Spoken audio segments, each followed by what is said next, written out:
Well done. Welcome. It's Monday night, so you know what that means. We're back with more MCU Mondays. I've been informed that there's already comments. We got the Geek Gauntlet podcast hanging out. He's in the building. He's ready to go. Let's do this. Let's do it. Yeah. It's time for MCU Mondays. We certainly have something to talk about tonight. That She-Hulk finale, which we're going to be talking about. Rants to come. I think the rants will be many. Yeah. So me. what we're going to do first is I'm going to let Debbie talk about what she liked about the show so that we can get out on a nice, well-meaning, good, put our best foot forward. And then I'm going to come stomping in with the other boot. The other shoe will come down and I will tell you what I thought of this show. And David, you're obviously welcome to chime in wherever. I think you said when we were talking about, because we talked about it in the chat before this, and I was just like, so how about that? And you mentioned that you laughed more at this episode than any of the other ones, which I found surprising because it was. I was just like, a lot of it was a lot of everything I was laughing at was like the references. The Kevin. We're gonna go talk to the Kevin robot and. Right. Oh, I'm sorry. If you haven't seen it, spoiler alert. Spoiler alert. Here we go. We're talking spoilers here. So if you haven't seen it. Yeah, spoiler. If you haven't seen it, maybe by the end of this, you'll decide. Or maybe Debbie will convince you that maybe you're, because I know that there are people that like it. There are people that like it. I've seen it in the Facebook groups. I've seen it. I am not one of those people. So we're going to get into the whys, why Debbie liked it, why I didn't like it. And there were a couple things in this episode that I did like. So we'll mention that and we'll talk about the whole thing. We're also going to talk about a little bit of Werewolf by Night. We're going to talk about that after She-Hulk because I've now seen it and it's good. It was good. I enjoyed it. Yeah. It's definitely more. Like people talk about She-Hulk being different from your typical MCU fare. Well, Werewolf by Night is way different in like a whole different direction. So way more different, I would say. But definitely good showing there. So we're going to talk about that. We're going to talk about the finale. We're going to get into it all. I think I saw another comment come in. Stuart. Here we go. Yeah. The director and the main star said they made the show to troll people. Yeah. We're going to talk about that a little bit as well. And just how effective that was and why they did what they did. That's all coming right after this. We're going to get our theme song going and then we'll get into it all. You should just cue the music.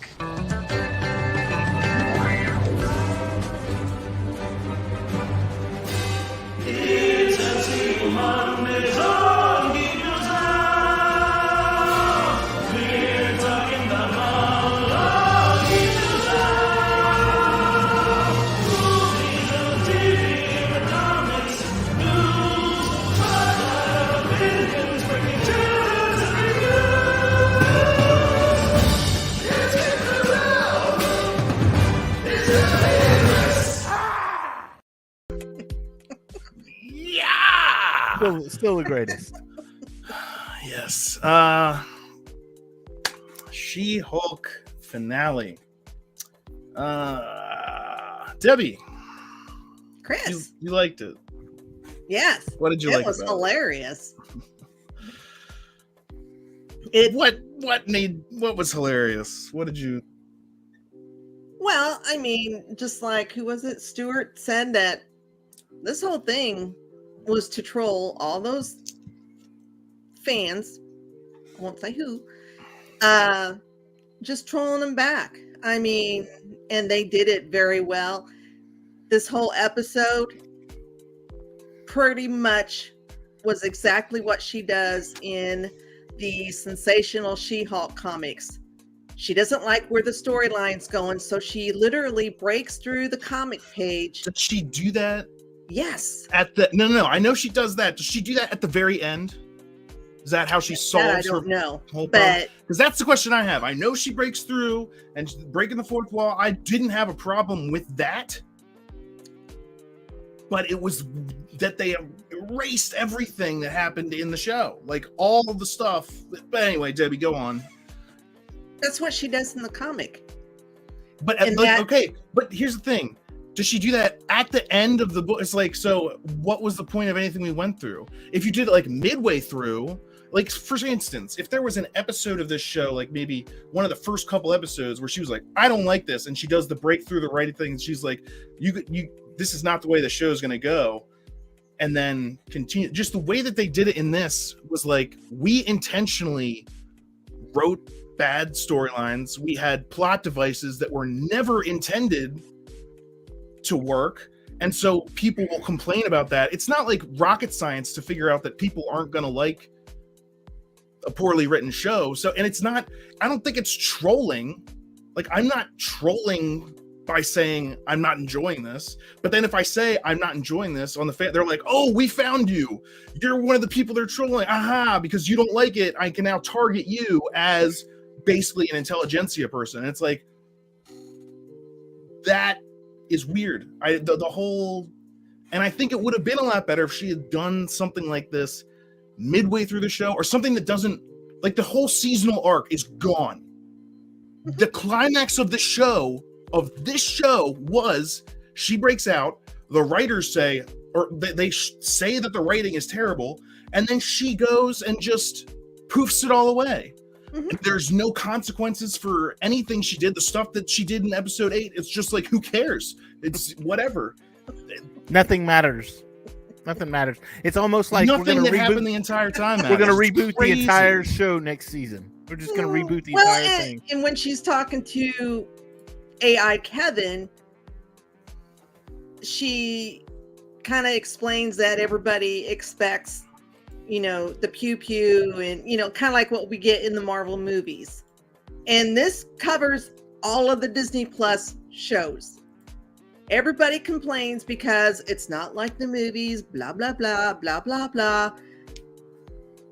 And it's true. Everybody well, I'm not going to say everybody, because I've enjoyed all of them. They're all origin stories for me, and I love origin stories.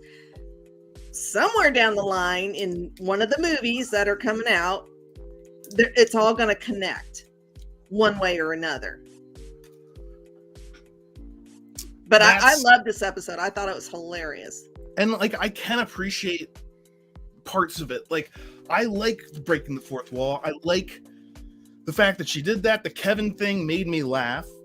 It just, the way that they resolve the problems was that she just decides that she doesn't have problems anymore. They'll just be gone. All the plot that was leading up. And the whole intelligentsia thing, I mean, you could tell it was kind of going off the rails when she goes to the retreat, and of course that's where intelligentsia is meeting, and he's doing a speaker appearance, and I'm just like, what this, everything's just going to crap, and why do you make everything just go to crap like now in the finale? Oh, of course, so we can just cancel everything and reboot it. Yeah. And then that's the thing. It's like, you could watch the first episode of the show and the last episode, and you'd basically be caught up. Yeah. Because they throw out all the things that happen. The needle is just whatever. Her blood said that doesn't matter. It doesn't matter.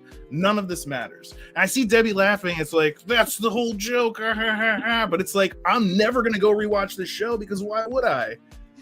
First of all, I didn't find it that funny. So I know there were some points, but I expect a higher, like, if I'm watching Always Sunny in Philadelphia or even Seinfeld, I'm laughing out loud more than when I'm watching She-Hulk.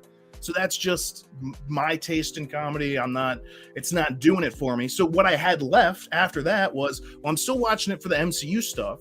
So at least I'll keep track of like the plot or whatever. Like, what is this? Are they going to release anything, tease anything? And they have done stuff like that.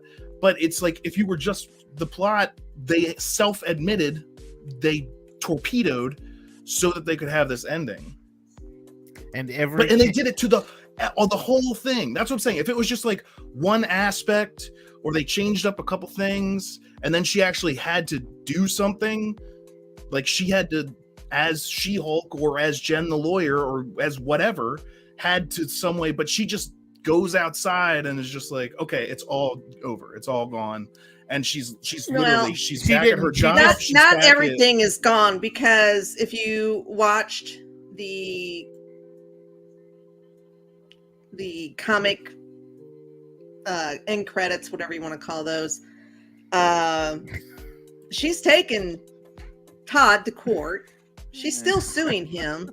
So everything wasn't just wiped away. She just took out the elements that, he turns himself into a Hulk. But okay, you're right. And you're right. She is still suing him. But the thing is, when she says that about him, she's like, that whole, super serum thing, that's just so overdone and played out.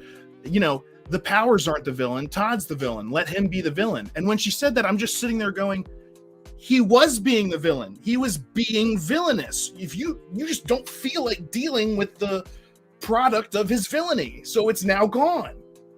This is something I don't want to deal with. So now that's gone.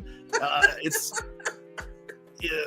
I'm sorry. I'm laughing at You're laughing at that one. Comment. Debbie's hair Yes, is 100% better than the series. I'd agree. But my hair's a mess today, William. So so is She-Hulk. But so then you've got the plot of her losing her job. Well, no, she's back at her job. That's completely gone. The thing about her losing her temper, that was a great, finally, something about this character that I was like, okay, look, she lost control, and now she's going to have to deal with that. Once they start seeing you as a monster, let's see the impact of that. And it's just like, no, I decided that I didn't want to deal with that plot point either, so now that's out the window. It just all gets thrown out the window. Every single thing gets thrown out the window, and she's like, no, I'm just having lunch with Daredevil because my life is back to being perfect because I don't want to deal with any of these issues, so I won't. It was like, you know what? It honestly reminded me a lot of Wayne's World. Oh, I don't like this ending. Yeah, let's do the Maggie Happy ending. And I think there's a way to do it that they could have done it better. I just think throwing out the whole plot or writing it badly and then trolling anyone who says the writing is bad is kind of like, what did you expect them to say? Like, of course they're saying the writing is bad. You admitted to writing it badly for this. So it's like, we showed those trolls. They were just honestly telling you that the writing is all over the place. And then you have said that, yes, we did that as a joke. And it's like, I think season 2 will be totally different. I mean, there's still going to be the fourth wall breaks and all that. But I think it'll be different next season. Sit down. Oh, wait. That's not the right one. I made a meme using that video clip, so let me see if I can find the actual... There we go. Down.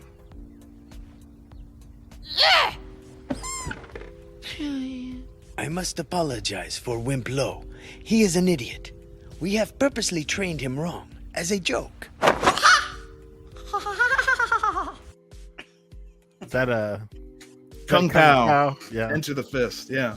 I was thinking of it because I was thinking of like She-Hulk, where they're like, yeah, we purposefully made a bad show to troll you. Isn't that praise us? And I'm like, no, you just tried to troll. But I know also what Debbie and what the show creators are trying to do are specifically go after like the intelligentsia type. They have said it themselves, like incel people. But the fact is, by just kind of lazily doing the storytelling in this show, you angered people or upset people that were just, and now if anyone says I didn't like She-Hulk, I've seen this, like the people pounce in these groups and they're like, oh, why don't you just go get back to hating women and go like, and I'm just, okay, not loving She-Hulk does not make you a troll. And I think that's where it gets a little bit murky up in there.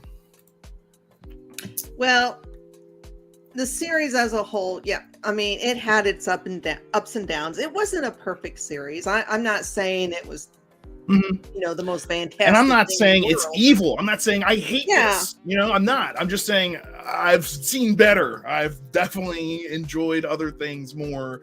Well, and they're this, like, it was kind of jumbled. It was kind of a mess.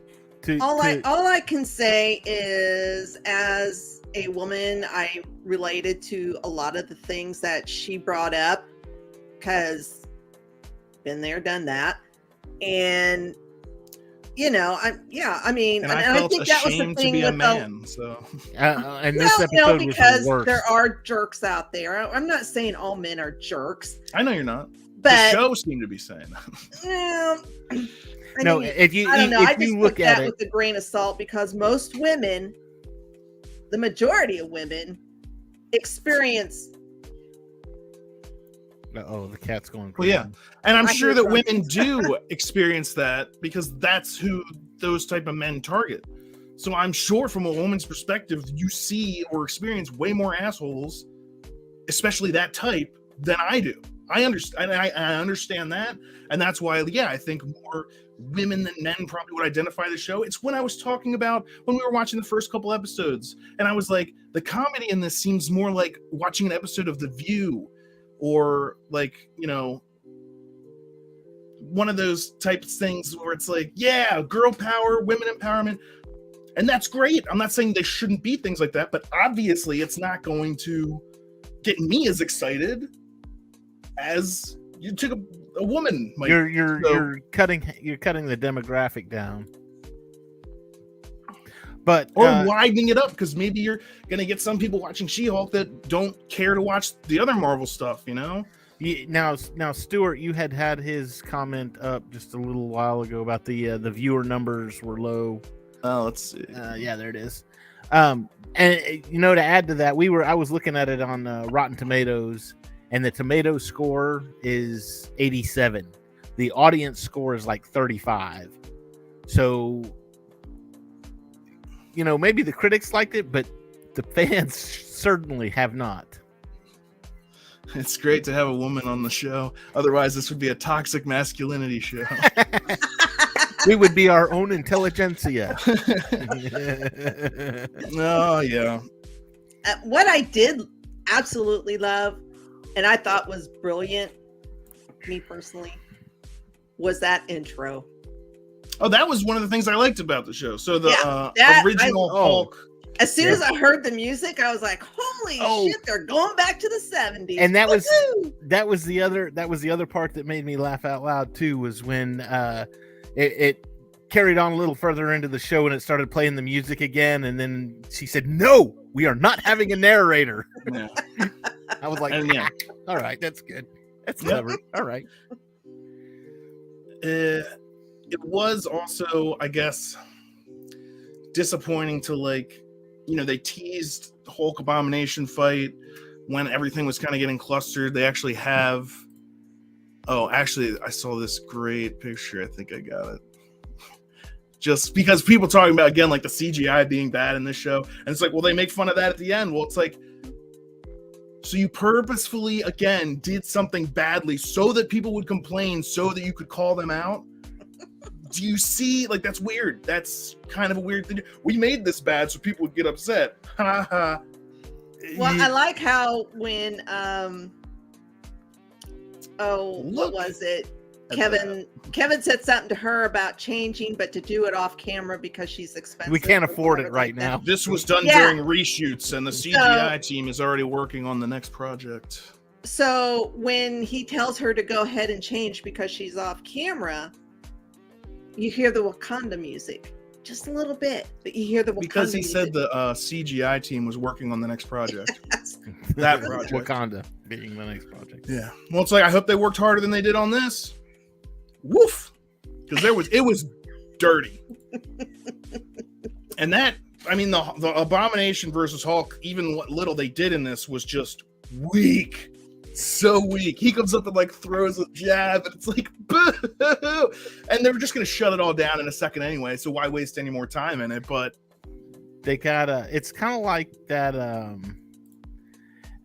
and I don't know if you've seen them. There's the Progressive insurance commercials with John Hamm, and he's got one where he says, "Oh, my pipe burst," and she says, "Oh yeah, well, we can fix all of that, including that cardboard TV," and he's like, "Oh, I just wanted us to get together." And she says, "Oh, well, my love is insurance."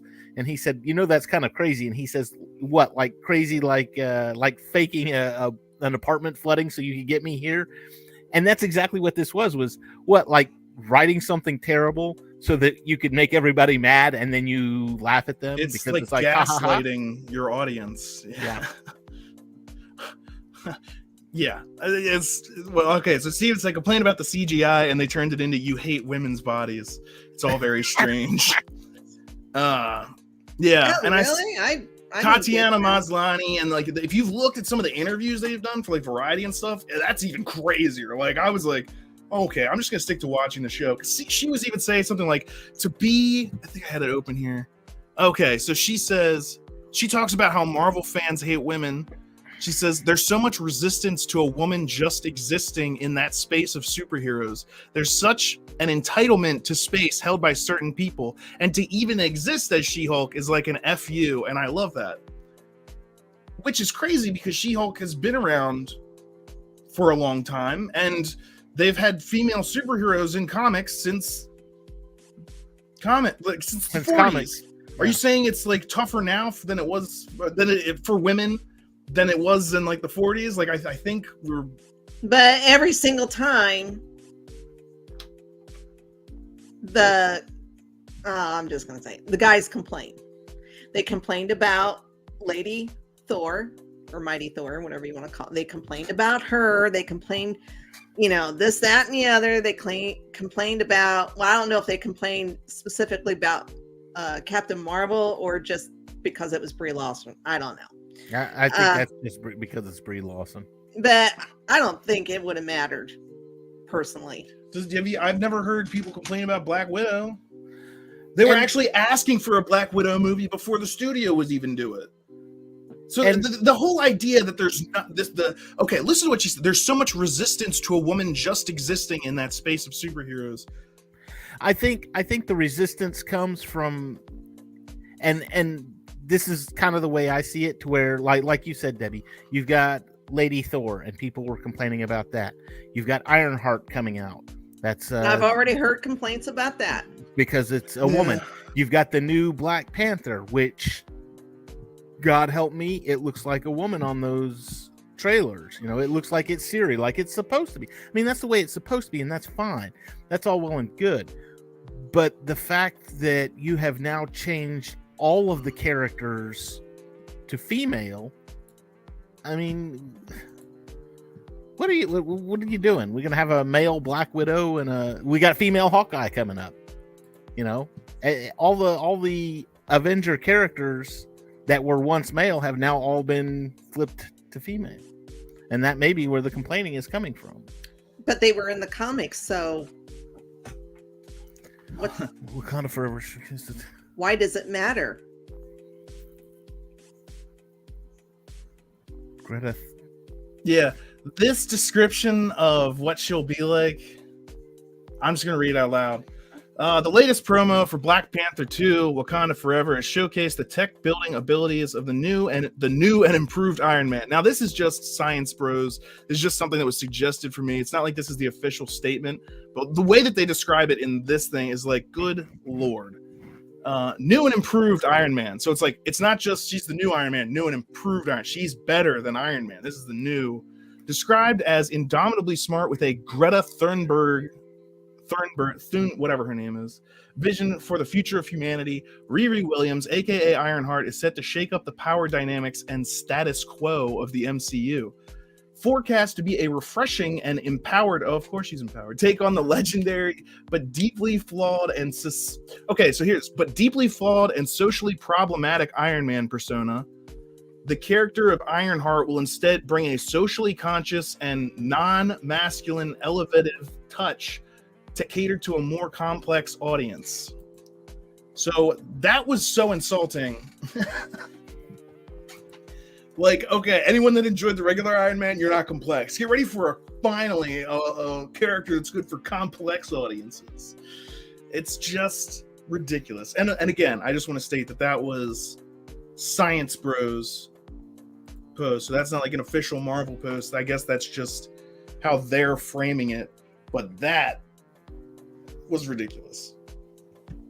I think that's the kind of thing that people aren't as excited about. It's like, I liked Iron Man and his drinking was funny, and well, yeah, and having a character development. Having a character with flaws is realistic. People have flaws. Women have flaws. Everyone has flaws, and it's overcoming this. I know it's crazy to say, but I said it. I said it. Get your torches and your pitchforks, everyone. Damn it, Chris. Woman hater, Chris. That's all it is. He said women have flaws. Get him. How the hell did I end up as your co-host, for Pete's sake? That was your decision. Build the gallows. We're having a public hanging. Captain Marvel was a horrible movie. It wasn't Brie Larson. I know there are people that don't like it just because it's Brie Larson. I liked it. It had its moments. I didn't like it because she's too powerful. There's no, like, the only thing that's holding her back is like the patriarchy or whatever. Her captain or the leader, Marvel, he's like, you gotta wear your chip and you gotta control those powers, and like the climax is her being like, no, and then she's just unstoppable, and it's like, oh wow.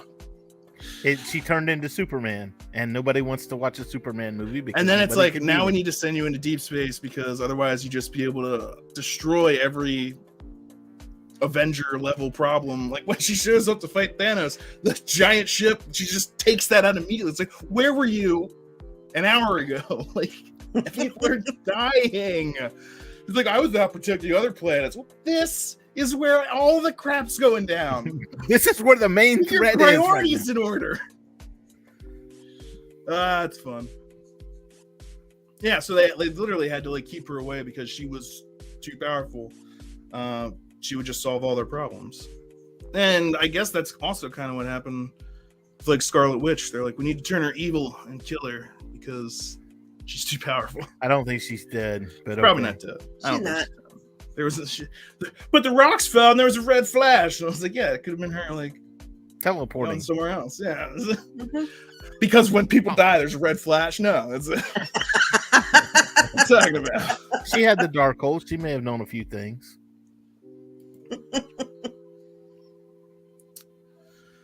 Yeah, I mean, a lot of people like Alien is one of the ones that people point to immediately. Stuart, go back even further. Look at Princess Leia, for crying out loud. Princess Leia. When she grabs the blaster, what are you doing? Somebody has to save our skins. That's why Kathleen Kennedy's like, we're bringing strong women to Star Wars. I'm like, what are you talking about? You've had strong. You're late. You're so late. Princess Leia, Padme, Mon Mothma, the leader of the freaking rebellion. You're not new. All right, this is not. This has been around for a while.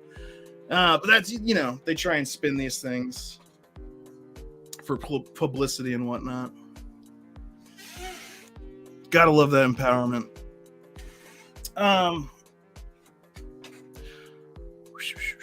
So the fourth wall break, I actually enjoyed the way they did that with the Disney Plus screen. Yeah, that kind of freaked me out because my cat is infamous for laying on my lap, and I usually have my remote close by, and if she goes to move or something, she'll hit that remote and it'll either kick me out of the streaming service I'm in, or it'll pause the show I'm watching.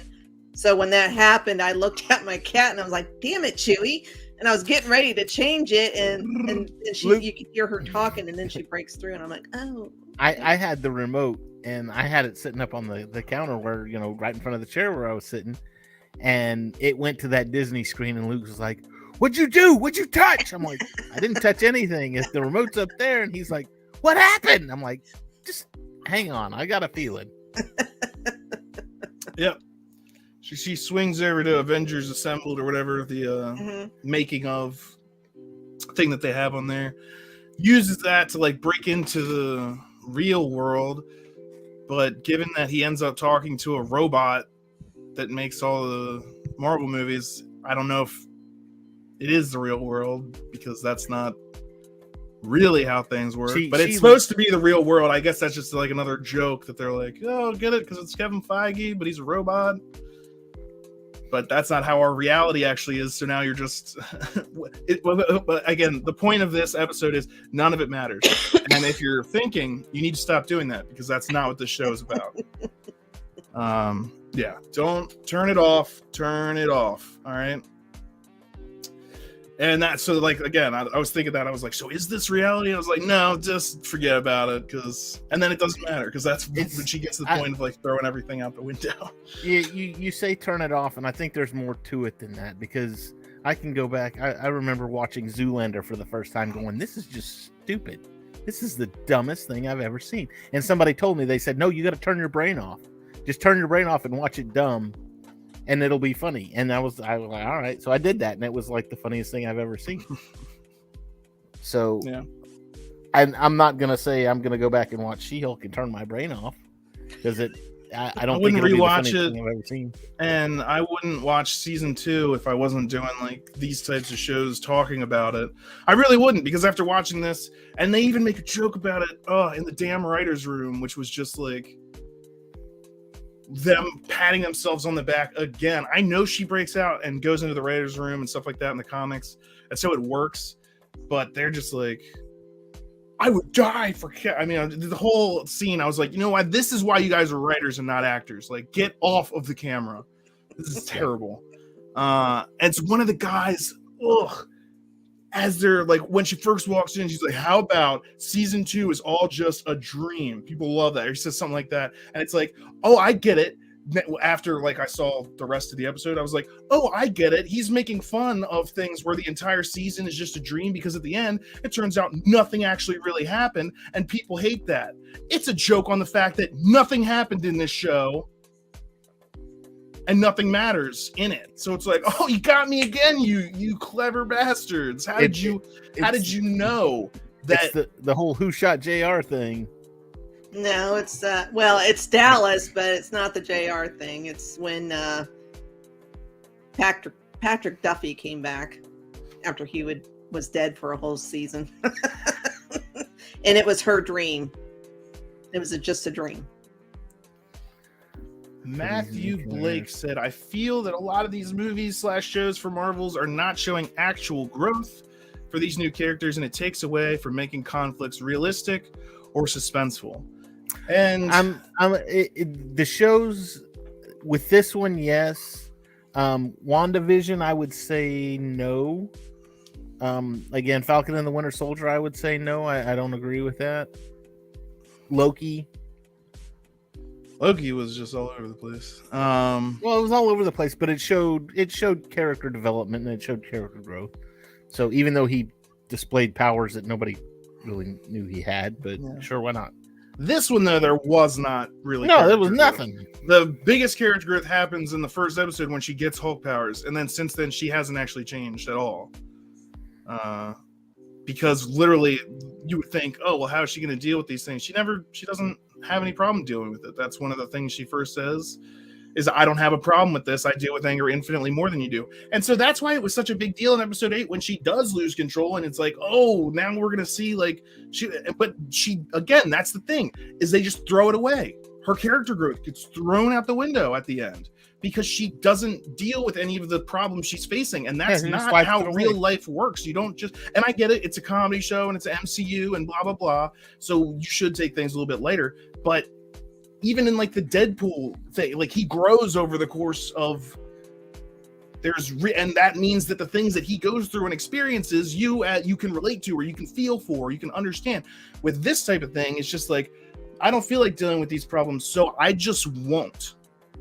Well, she does mention in the episode how, of course, before she was the reluctant superhero, she didn't want anything to do with it, but then later on in the episode, in the finale, she mentions how she's come to terms with being Jen and She-Hulk. There's a little bit of growth there. She's accepting it. It doesn't seem like, well, she was like, I don't want to be a superhero, but then the way that she actually solves this, she doesn't solve it. She just magically makes it go away. And it's like, well, if you had that power, why wouldn't you be a superhero? You can just at any point. Why didn't she go back and say, deal with whatever you're having to deal with? Okay, go back to the start of the show and say, okay, well, we're not going to have the car accident. I'm not going to get the blood in me. I won't become She-Hulk. And you could do that. If you're going to, seriously. I thought I wanted to be just Jen. So there is that little bit of character growth. Now she enjoys being She-Hulk, but what's not to enjoy? any problems you have, you can just magically make go away. You're in jail. I don't want to be. Okay, you're not. Oh, you have a supervillain who's after you. I don't want him to. Okay, well now he's getting sued and he doesn't have superpowers anymore because you don't want him to. What about the Abomination, who did nothing wrong and just turned into the, okay, I get it, that breaks his parole. He's not supposed to do that. But why didn't you just not have him do that? And that's the craziest thing, is when she gets to him, it's like the last thing that she's breaking down on her list of throwing all of the plot out the window is they're like, what do you want to do with Abomination? And she's like, I just want him to take accountability. And I'm like, the very thing that you at this moment are completely ditching accountability for, like all this stuff, you're just throwing it out the window. But he has to pay because he did speaking engagements. I was so glad when Wong busted him out. I was like, 10 more years for doing nothing in a situation that Jen could have erased. That was just ridiculous. Oh, we did see that upset me. That when she was like, I just want Abomination to be accountable for his actions. It's like the opposite of you, Miss. Destroy a bunch of cars in a parking garage and just abandon it. Miss, busted up a bunch of TVs. Oh, well, I'll just change reality so I never actually did that, so I'm not in trouble anymore because I don't have to deal with the consequences of anything. It's like, so I've watched all this show the entire time for nothing to happen. That's what frustrates me. That's what I'm not a fan of. And of course, the writers of the show would be like, we got you. And I'm like, why would I ever tune into your show again? Why would I come back for more of this? Because you have to. Because I for this, and because it's sometimes funny to hear. Because I do a show and I gotta watch. But like your typical fan who's just watching things to be entertained, if that's all I would not be like. I would be like, okay, when's season 2 come out? Because I'm gonna save some money on my Disney Plus subscription. Actually, mine would be. And I've had people ask me, what are your thoughts on it? And I'm like, you don't need to watch it. It has absolutely nothing to do with the MCU at large, and if it's not that good, so if you want to skip it, you'll be fine just skipping it. Sit down.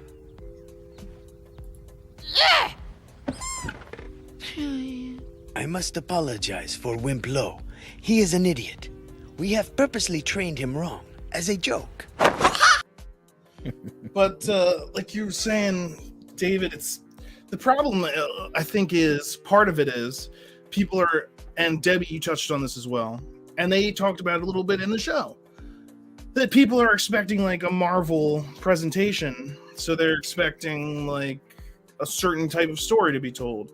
And I would think that they'd be a little bit more used to things being mixed up, because all of the shows have not been your typical Marvel movie. WandaVision had different, apertures and stuff, coming in with different time periods, basically, of television, which is really cool and very different from like your typical Marvel movie. Loki was all over the place. Even let's see, Moon Knight introduced some new stuff and had you going crazy places, and each episode was like, tying in all you wanted to know what happened next week. How does that relate to last week? How does that going to relate to the finale? What's going to happen? You get excited. And that more than anything is basic Marvel, is to like the teases of things to come. And so with She-Hulk, they did that. They set up those, but they intentionally did it badly or in such a way that they knew they were just going to chuck it out the window. So if you're following along and like trying to, I'm watching the plot. I want to see what happens. Where do they go with this? Is Red Hulk going to be? If you're doing that, you're watching the show wrong. Because like I said, and you got to not worry about that stuff and just take it. The whole thing is a joke. But they didn't like warn people about that going in, I don't think. And so you got a lot of people who were just like at the end of this show. I've seen a lot of people even have been commenting like, I was really enjoying the show until the finale. He's like they should have just ended it with episode 8, because then they say the finale just wrecked it for them. And again, other people really love the finale and they're like, that'll show you, trolls. And I'm like, what an odd feeling to be having at the end of the comedy show you watched. Like, I would be hoping it would be like, that was hilarious, I laughed so hard. But everyone that's praising it is like, that shows those. It's like a vindictive revenge feeling and not a happy. Of course, there are That's some of the people, because there's like extremists on both ends of this.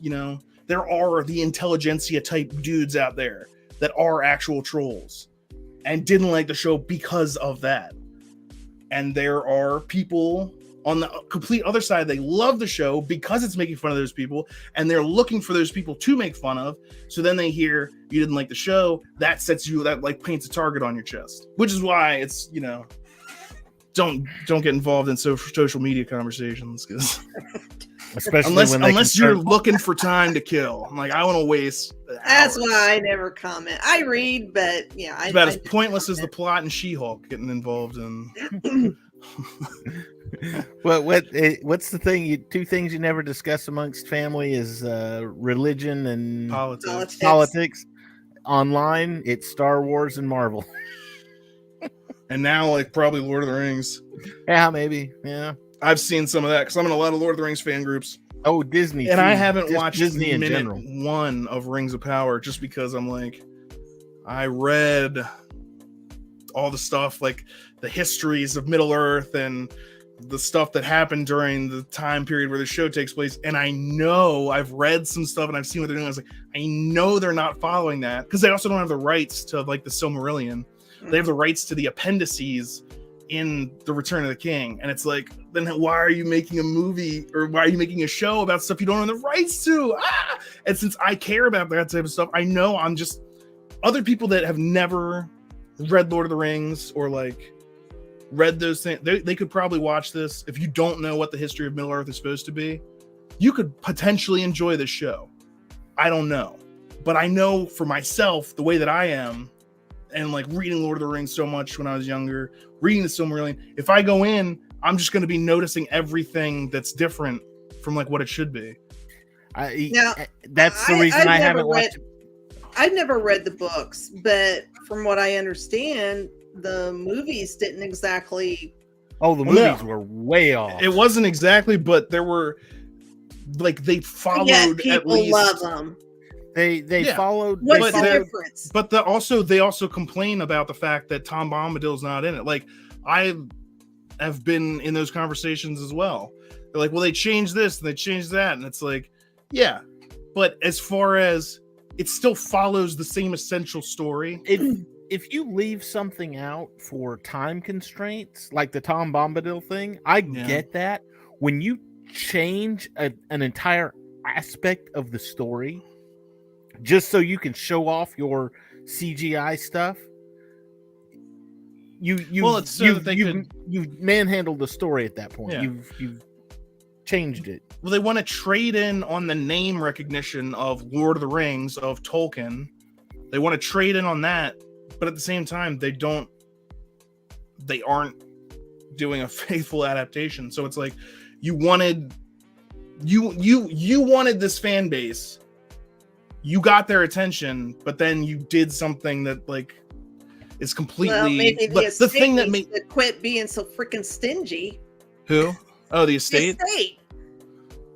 Maybe they should have bought the rights to the Silmarillion if they wanted to make if you want to make something, like, have the rights to the thing that you're claiming to make is all I would say. But again, that's why I haven't even watched it yet, so I couldn't tell you if it's actually good or actually bad. I'm just kind of like, nah, I'm not comfortable watching it, because I watched Rings of Power, or I watched Wheel of Time. I love that book series. I watched the first 2 episodes and I just couldn't go any farther. I was like,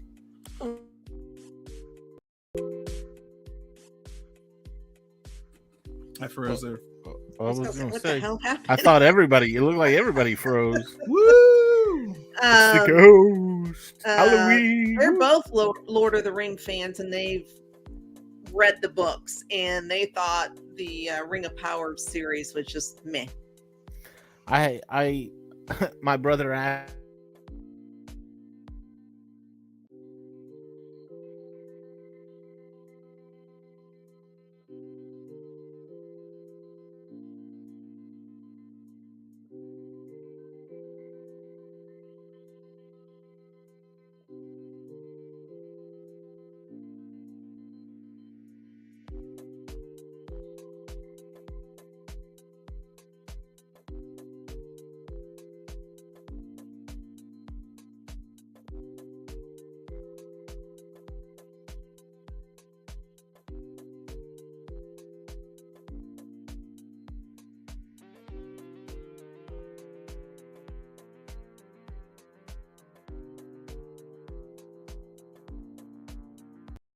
And I'm looking at, and I'm asking Luke about this too. I'm like, why are they introducing all of these? Are they going to do something with these characters, or are they just going to be no, we're going to have them appear in the Kang Dynasty to be in the big final battle scene where everybody's fighting?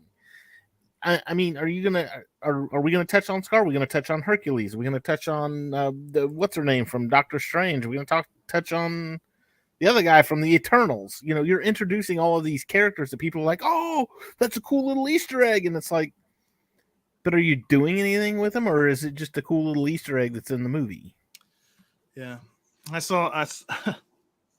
guess we'll find out. I think it looks like they're setting up some sort of Young Avengers, and you know they're definitely putting all those pieces in place. We'll see when they actually team up, but I saw somebody make a post on like one of the MCU fan sites or things I'm on Facebook, and this person was like, you know, say what you will about the finale of She-Hulk, at least we got that awesome introduction of Scar. And I just commented, I couldn't help myself. I was like, what do you mean awesome introduction? It showed him for like he was there for 2 seconds. Yeah. I was like, how about just introduction? I don't think anything about his appearance in that show was awe-inspiring. Certainly not his haircut. You could tell he went to that barber that they have on Sakaar. That was Stanley.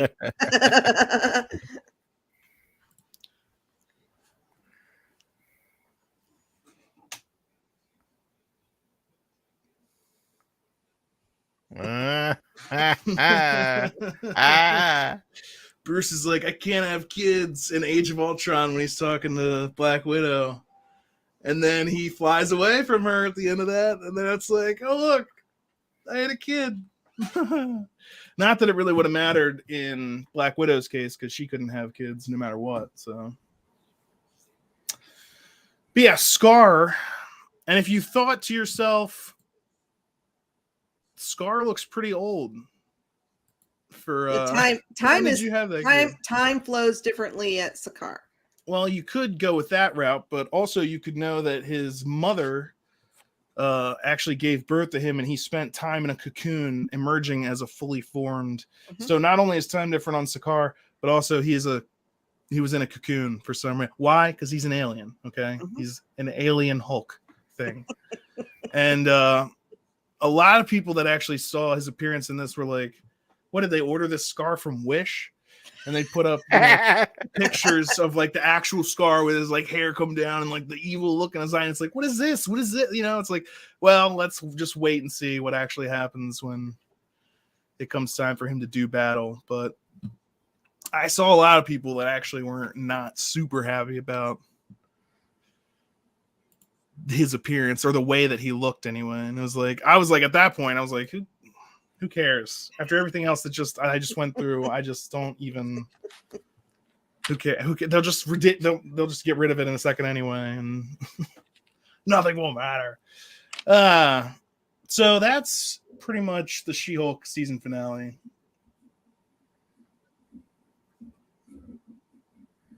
Any other thoughts on it before we move on? Nope. All right. It was something. It was there. It was something. So yeah, I got a chance to watch Werewolf by Night. Spoilers, I guess, but we talked about it a little last week. It was shorter than I expected. It's like under an hour. 55 minutes, I believe, yeah.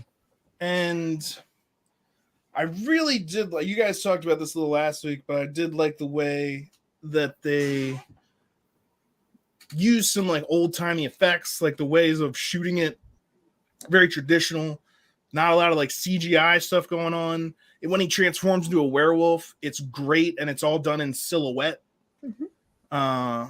And it's flashing silhouette too. When you guys were telling me about that, I was like, oh, silhouette, that's a cool way to do that. When I actually watched it, you know, with like the lightning flashes and whatever, it was, I was like, oh, this is awesome.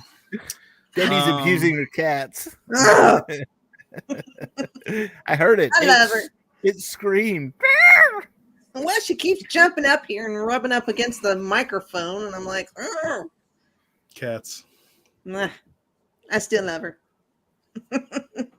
And Man Thing was pretty cool. I'm interested to see what they do with him because he's kind of, well, he's definitely tied into like Nexus. His swamp is like a Nexus portal. He's got some crazy powers to do with that. He can apparently open portals and do crazy stuff. So it'll be interesting to see where maybe in he Loki pops up next. Maybe in Loki, jumping around timelines. Could be. That would make sense. Could be in Loki. Could be something with Doctor Strange. Could be something with even Scarlet Witch at some point. Yeah. When they get back to Nexus stuff. Because the last time we really even heard was in like WandaVision, where they were talking about some Nexus stuff there. Maybe in Multiverse of Madness, but not as much. But anyway, Werewolf by Night, a lot of fun. Definitely if you're a fan of like older monster movies, that's entirely the tone of it. It's nothing. I mean, yeah, it's like it's not groundbreaking. It's more nostalgic seeming than anything else. I did like the effect with the Bloodstone being red. That's the only thing that's in color in the movie until at the end where Somewhere Over the Rainbow plays. Yeah. I also love their the Marvel intro.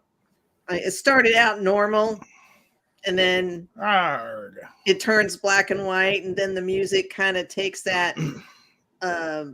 It goes minor, sort of, and of course, then the claws. I love that. I said he can open portals but not escape the maze that's outside without a roof. Well, he had that bloodstone on him, which affects it diminishes his powers. It diminishes his powers. He did have, I was about to say that. He had the bloodstone, diminished his powers, and he might not fully even understand that yet. We don't know how long he's been Man-Thing at this point or what his whole deal is. But that's funny. That is funny.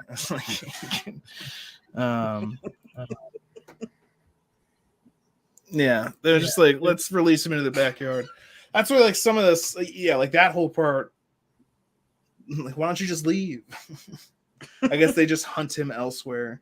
And the fact that the hunters immediately started attacking each other, I was like, oh, I thought you guys were on the same team. But no, it's like, I'll kill all of you. That's what threw me. It was like, okay, it's not only we're hunting this guy, but we've got if we come across any of it's just murder. We got a Hunger Games thing going on here too. Yeah, well, eliminate the competition, and there can only be one.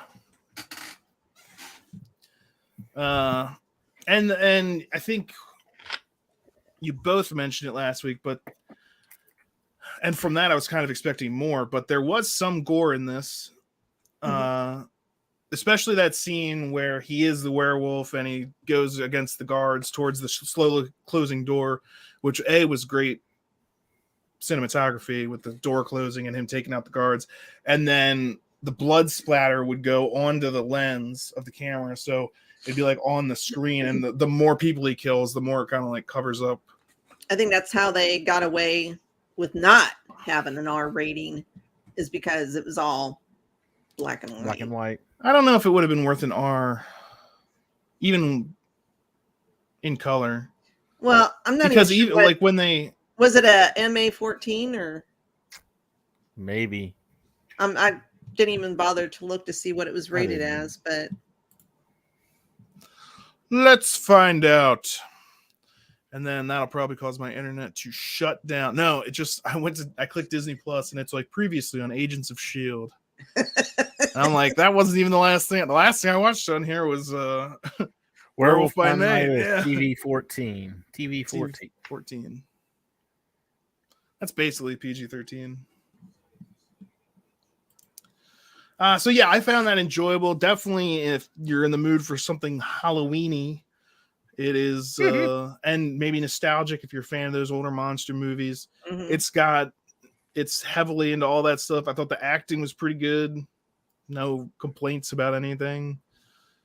I would like to see him go into the more of the monster universe or whatever Marvel's whatever they call it in the Marvel universe. Blade just got put on hold, unfortunately. I was about to be like, well, they do have Blade, and I was like, oh wait, the director dropped out, and he wasn't happy with the script as far as I read. Like, well, it was only 90 pages. I mean, which 90 pages a script, that's your typical like goofy like stoner comedy, you know, like that's like an hour and a half, a minute per page is the general rule, so that's about 90 minutes long. That's an hour and a half.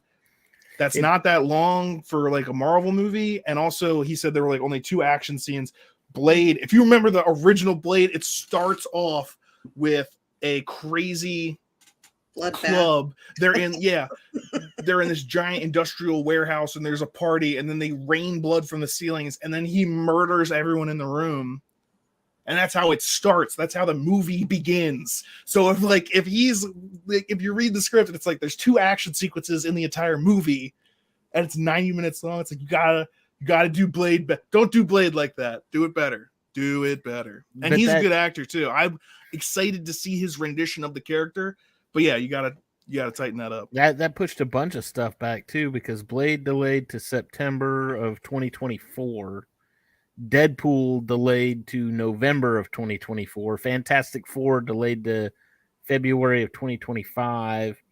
The untitled Marvel film is delayed until November 7th of 2025, and then Avengers: Secret Wars. May 1st, 2026, while the Kang Dynasty was the only thing that didn't get moved at May 2nd of 2025. So yeah, a lot of pushbacks. Unfortunate.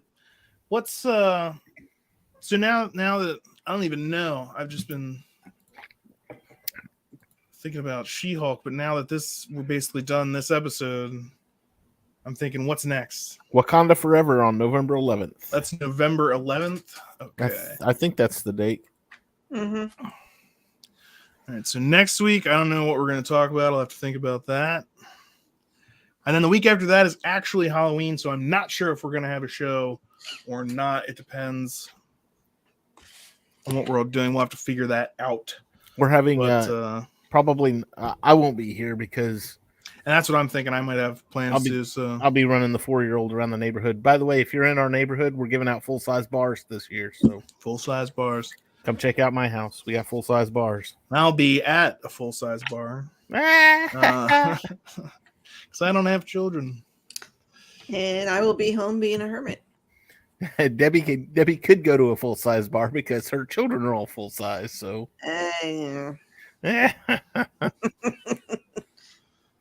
Yeah, I'm a hermit. I don't go anywhere outside of grocery shopping, work,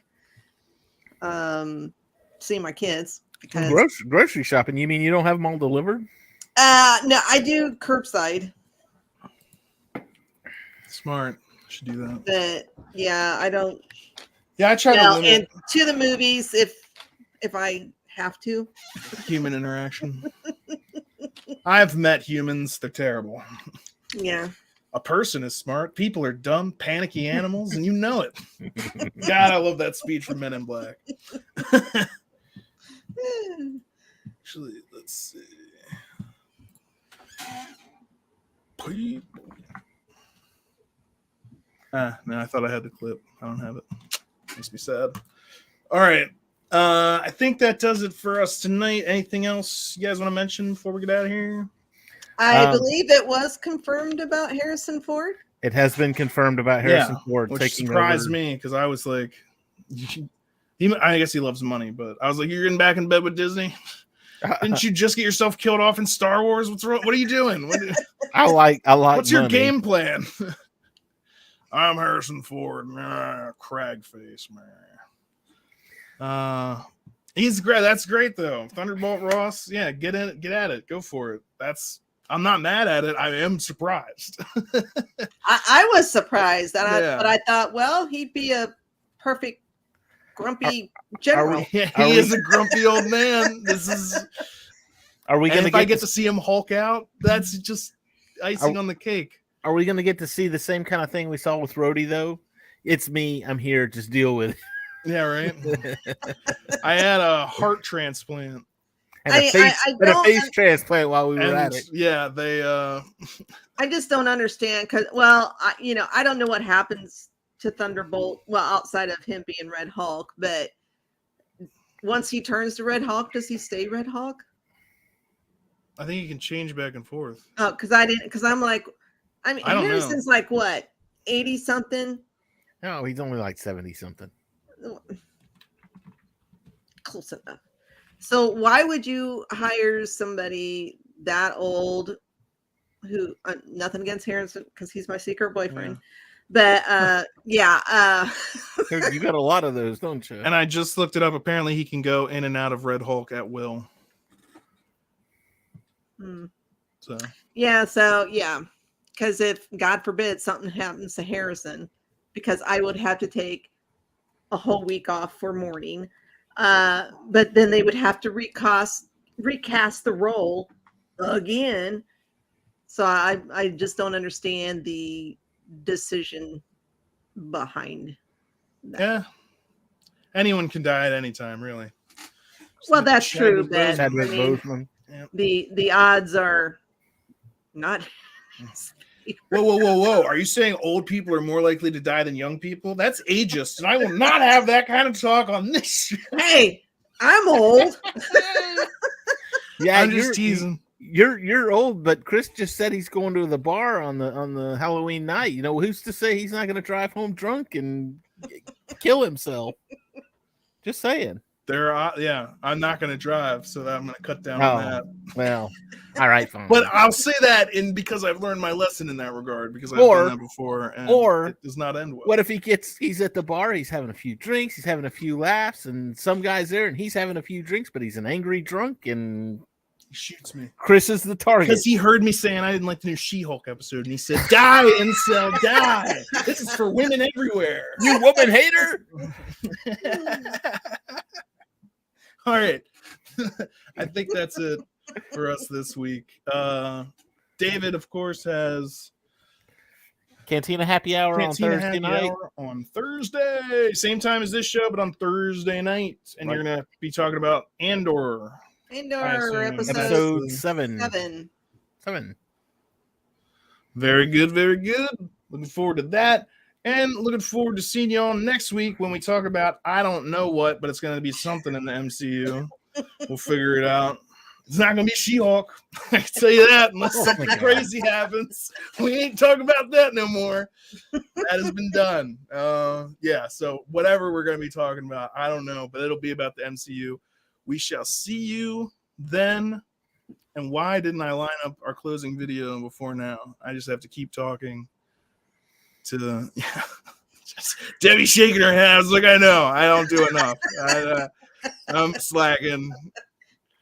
Thanks to everybody who came to comment. Yes, great conversation in the chat tonight. Round of applause for you guys.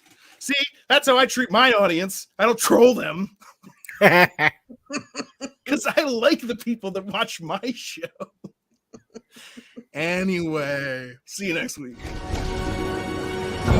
Shit! Language. Wait a second. No one else is going to deal with the fact that Cap just said language? Just slipped out. Find the scepter. And for gosh sake, watch your language. That's not going away anytime soon. You bet your ass. Steve, you said a bad language word. Did you tell everyone about The that? handle's imprinted. Out with the platinum bastard. Steve doesn't like that kind of talk. You know what, Romanoff?